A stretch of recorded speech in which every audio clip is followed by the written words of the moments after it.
യേശുക്രിസ്തുവിൻ്റെ നാമത്തിൽ ഏവർക്കും സ്നേഹവന്ദനം. കഴിഞ്ഞ വീഡിയോയിൽ ഞാൻ പറഞ്ഞത് നമ്മുടെ ജീവിതം ക്രമീകരിക്കുന്നതിന് blood and body of Jesus Christ എങ്ങനെയാണ് സഹായിക്കുന്നത് എന്നതാണ്. അത് നമ്മൾ സ്വീകരിക്കുന്ന ഹോളി മാസ്, അതുപോലെ ഹോളി കമ്മ്യൂണിയൻ എങ്ങനെ ഈശോയോടൊപ്പം നമുക്ക് പങ്കുചേരാം എന്നതാണ്. ഇന്ന് ഞാൻ പറയുന്നത് എന്തുകൊണ്ടാണ് ഹോളി കമ്മ്യൂണിയൻ ഇത്ര പവർഫുൾ ആയത് എന്നതാണ്.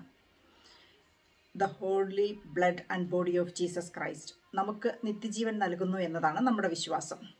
അപ്പോൾ എങ്ങനെയാണ് നമുക്ക് നിത്യജീവൻ നഷ്ടമായത് എന്നും നമ്മൾ അറിയണം. Adam and Eve ate from the first tree, the tree of knowledge. Book of ജെനസിസിൽ 3 സ്പെസിഫിക് പ്രവൃത്തികളിലൂടെയാണ് നിത്യജീവൻ നഷ്ടമായത് എന്ന് വളരെ വ്യക്തമായി പറയുന്നുണ്ട്. ഹൗവ വിലക്കപ്പെട്ട ഫ്രൂട്ട് എടുത്തു, കഴിച്ചു, ആദത്തിനും കൊടുത്തു, അവനും കഴിച്ചു. അങ്ങനെ ഈ 3 പ്രവൃത്തികളിലൂടെയാണ് ടേക്ക്, എയ്റ്റ് ആൻഡ് ഗീവ് നിത്യജീവൻ മനുഷ്യകുലത്തിന് നഷ്ടമായത് എന്നാണ് പറയുന്നത്. ഇനി നമ്മൾ ലാസ്റ്റ് സപ്പർ, പുതിയ നിയമത്തിലെ ലാസ്റ്റ് സപ്പറിലേക്ക് വരികയാണെങ്കിൽ ഈശോ അതേ 3 പ്രവൃത്തികളിലൂടെയാണ് നിത്യജീവൻ ലഭിക്കുന്നതിനുള്ള മാർഗമായിട്ട് രൂപപ്പെടുത്തിയത്. ലാസ്റ്റ് സപ്പറിൽ യേശുക്രിസ്തു അപ്പം എടുത്ത് വിഭജിച്ച് ഇതെൻ്റെ ശരീരമാകുന്നു എന്ന് പറഞ്ഞു. അതിനുശേഷം പറഞ്ഞു ടേക്ക് ഇറ്റ് ആൻഡ് ഈറ്റ്. അങ്ങനെ അത് ഡിസൈപ്പിൾസിന് കൊടുത്തു.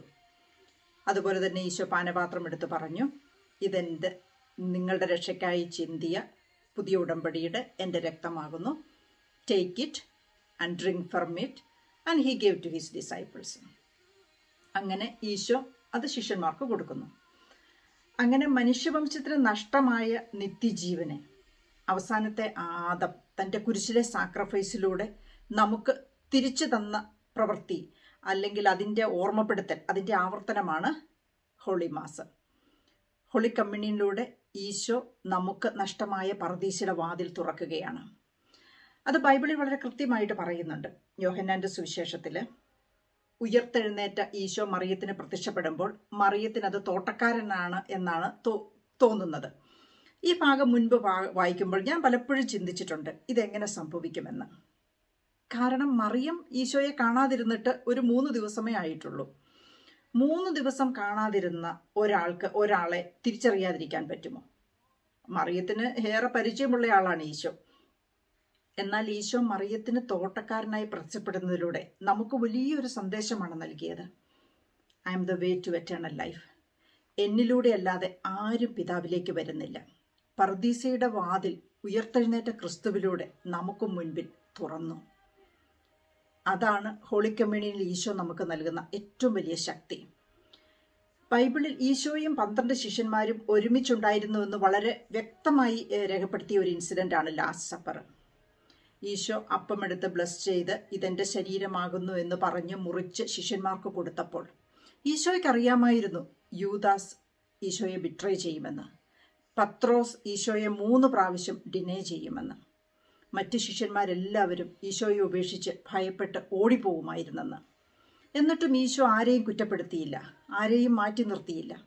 ബിട്രേ ചെയ്യുന്നവനും ഡിനേ ചെയ്യുന്നവനും ഉപേക്ഷിച്ചു പോകുന്നവനും എല്ലാം ഈശോ ഹോളി കമ്മ്യൂണിയൻ കൊടുത്തു. ഇത് നിങ്ങളുടെ രക്ഷയ്ക്ക് വേണ്ടി മുറിക്കപ്പെട്ട എൻ്റെ ശരീരമാണ്, ചിന്തപ്പെട്ട എൻ്റെ രക്തമാണ് എന്ന് പറഞ്ഞുകൊണ്ട്. അങ്ങനെയാണ് എങ്കിൽ നമ്മുടെ യോഗ്യതയാണോ, ദൈവത്തിൻ്റെ കരുണയും സ്നേഹവുമാണോ ഹോളി കമ്മ്യൂണിയൻ സ്വീകരിക്കുന്നതിനുള്ള അടിസ്ഥാനം? ഈശോ ശിഷ്യന്മാരോട് ഒരു കണ്ടീഷനും വെക്കാതെയാണ് ഹോളി കമ്മ്യൂണിയൻ അവർക്ക് നൽകിയത്. പ്യുവർ ലവ്, അതുമാത്രമായിരുന്നു ലാസ്റ്റ് സപ്പറിലുണ്ടായിരുന്നത്. അതുകൊണ്ട് തന്നെ ഹോളി മാസ് ചെല്ലുന്ന വൈദികൻ്റെ യോഗ്യതയോ അല്ലെങ്കിൽ സഭയുടെ പ്രശ്നങ്ങളോ കുറവുകളോ നമ്മുടെ തന്നെ കുറവുകളോ ഒന്നും ഹോളി കമ്മ്യൂണിയൻ്റെ വിശുദ്ധിയെയും ശക്തിയെയും പ്രാധാന്യത്തെയും ഇല്ലാതെയാക്കുന്നില്ല. കാരണം അവിടെ ദേവാലയത്തിൽ ഹോളി മാസിൽ ഉണ്ടായിരിക്കേണ്ടത് നമ്മളും ഈശോയും മാത്രമാണ്. സമൂഹത്തിൽ നമ്മൾ കേൾക്കുന്നതും കാണുന്നതുമായ പല കാര്യങ്ങളും പലപ്പോഴും നമ്മുടെ വിശ്വാസത്തെ സ്വാധീനിക്കാറുണ്ട്. നമ്മുടെ വിശ്വാസം നമ്മൾ പറയുമ്പോൾ അത് ചലഞ്ച് ചെയ്യപ്പെടാം, പരിഹസിക്കപ്പെടാം. ചിലർ നമ്മളെക്കാൾ മെച്ചമാണെന്ന് നമുക്ക് നോക്കാം, ചിലർ മോശക്കാരാണെന്ന് നമുക്ക് തോന്നാം. ഉദാഹരണത്തിന് ചില ആൾക്കാർ ചെറുപ്പത്തിൽ അവർ കേട്ട് വളർന്ന വിശ്വാസത്തിൽ അവർ തുടരുന്നു. എവിടെ എന്ത് കേട്ടാലും അതിൻ്റെ സത്യാവസ്ഥ അന്വേഷിക്കാൻ അവരൊരു താല്പര്യവും കാണിക്കാറില്ല.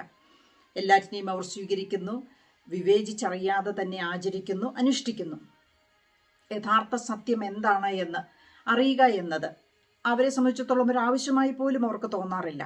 അങ്ങനെ അന്വേഷിക്കുന്നവരെ അവർ തിരുത്തുകയോ പരിഹസിക്കുകയോ എതിർക്കുകയോ നിരാകരിക്കുകയോ ചെയ്യുന്നു. ഇനി മറ്റൊരു കൂട്ടർ ദൈവത്തെ, യഥാർത്ഥ സത്യത്തെ ആഴത്തിൽ അന്വേഷിക്കുന്നു, കണ്ടെത്തുന്നു, ഫോളോ ചെയ്യുന്നു. എന്നാൽ പലപ്പോഴും നമ്മൾ വിചാരിക്കുക പോലും ചെയ്യാത്ത തെറ്റുകളിൽ അവർ വീഴുന്നു, സമൂഹത്തിന് മുൻപിൽ വിചാരണ ചെയ്യപ്പെടുന്നു. ഇനി മറ്റൊരു കൂട്ടർ, അവരുടെ ജീവിതത്തെക്കുറിച്ച് നമുക്കൊന്നും അറിയത്തില്ല. അവരുടെ പ്രോസ്പെരിറ്റി, അവരുടെ ബ്ലെസ്സിങ്സ്, അവർ നേടുന്ന വഴികൾ, അത് അവർക്ക് മാത്രം അറിയാവുന്ന കാര്യമാണ്. നമ്മൾ അവരോട് ചോദിച്ചാൽ അവർക്കത് പറയാൻ പോലും ചിലപ്പോൾ അറിയണമെന്നില്ല. അവരതാരോട് പറയുന്നില്ല, പ്രഘോഷിക്കുന്നില്ല. എന്നാൽ അവരുടെ ജീവിതം എല്ലായിടത്തും രേഖപ്പെടുത്തി പോകുന്നു. ഈ ഉദാഹരണങ്ങളെല്ലാം ബൈബിളിലുണ്ട്. യഥാർത്ഥ ദൈവത്തെ അന്വേഷിക്കാൻ തയ്യാറാകാതെ പലപ്പോഴും പ്രവാസ ജീവിതം നയിച്ച എല്ലാ ദേശത്തെയും എല്ലാ ദേവന്മാരെയും ആരാധിച്ച ഇസ്രായേൽ ജനത്തെയാണ് ദൈവം ഏറ്റവും അധികം സ്നേഹിച്ചത്. യഥാർത്ഥ ദൈവത്തെ അന്വേഷിച്ച് കണ്ടെത്തിയ, ആരാധിച്ച, ആശ്രയിച്ച, ദൈവത്തിൻ്റെ ഹൃദയത്തെ സന്തോഷിപ്പിച്ച ദാവീദ് രാജാവാണ് നമുക്ക് ചിന്തിക്കാൻ പോലും കഴിയാത്ത തെറ്റുകളിൽ പലവട്ടം വീണത്. രക്ഷകന്റെ വരവിനായി ആരെയും ഒരുക്കാതെ, ആരെയും പ്രഘോഷിക്കാതെ സ്വയം ഒരുങ്ങിയ പരിശുദ്ധ കന്യാമറിയത്തെയാണ് രക്ഷകന്റെ വരവിനായി ദൈവം തിരഞ്ഞെടുത്തത്. രക്ഷകന്റെ വരവിനായി പ്രാർത്ഥനയോടെ നിശബ്ദം കാത്തിരുന്ന ശിമയോനും അന്നയുമാണ് ദേവാലയത്തിൽ വെച്ച് രക്ഷകനെ നേരിട്ട് കണ്ട് കൈകളിലെടുത്ത് ദൈവത്തെ മഹത്വപ്പെടുത്താൻ ഭാഗ്യമുള്ളവരായത്. അപ്പോൾ നമ്മുടെ യോഗ്യതകളല്ല, ദൈവത്തിൻ്റെ കാരുണ്യമാണ് ദൈവത്തിൻ്റെ തിരഞ്ഞെടുപ്പിൻ്റെ അടിസ്ഥാനം. ആ കാരുണ്യത്തെ ജഡ്ജ് ചെയ്യാൻ മനുഷ്യനാരാണ്?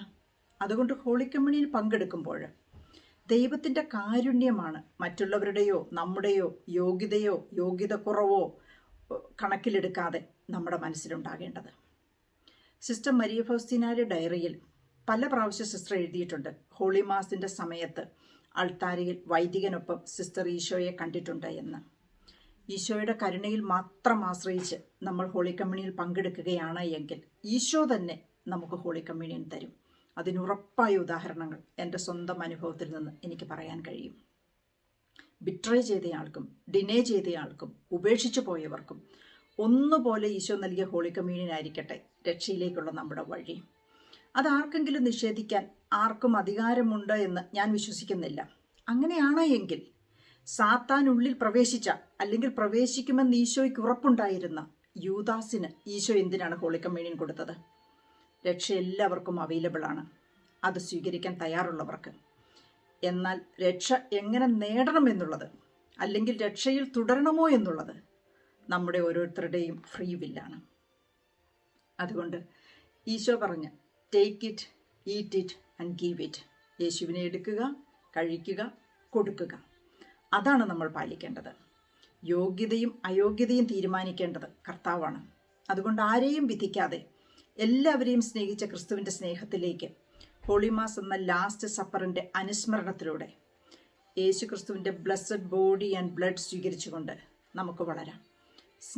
ദൈവം സ്നേഹിച്ച ഇസ്രായേൽ ജനം എങ്ങനെയായിരിക്കണം എന്നുള്ളതാണ് ഈശോ ജീവിച്ച് നമുക്ക് കാണിച്ചു തരുന്നത്. യേശുവിനെ ആഴത്തിൽ അറിയും തോറും ദൈവം സ്നേഹിച്ച ആ ഇസ്രായേൽ ജനമായി നമ്മൾ മാറും. ദൈവം എല്ലാവരെയും അനുഗ്രഹിക്കട്ടെ. വാഗ്ദത്ത ഭൂമിയിലേക്കുള്ള ഈ യാത്ര ഈശോയോടൊപ്പമാണ് എങ്കിൽ അത് വളരെ എൻജോയബിൾ ആണ്. ദൈവം അനുഗ്രഹിക്കട്ടെ. നന്ദി.